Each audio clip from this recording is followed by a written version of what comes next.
মসজিদে নববী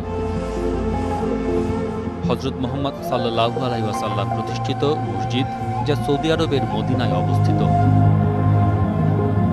গুরুত্বের দিক থেকে মসজিদুল হারামের পর মসজিদে নববীর স্থান। মুহাম্মদ সাল্লাল্লাহু আলাইহি ওয়াসাল্লাম হিজরত করে মদিনায় আসার পর জায়গাটি কিনে মসজিদটি নির্মাণ করেন। বর্তমান স্থাপনা শৈলী ধ্রুপদী ও সাম্প্রতিক ইসলামী, উসমানীয় ও মামলুক ঘরানার। ধারণ ক্ষমতা ৬ লক্ষ হতে ১০ লক্ষ, আয়তন ১.৭ মিলিয়ন বর্গফুট।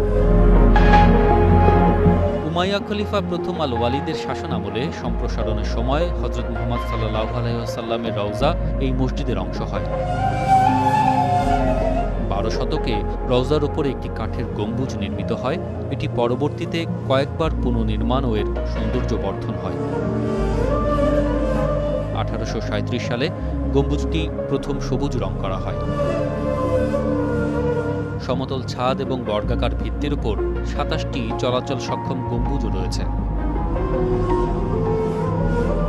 এছাড়া প্রাঙ্গণে থাকা স্তম্ভের সাথে যুক্ত ছাতাগুলো খুলে দিয়ে ছায়ার ব্যবস্থা করা হয়।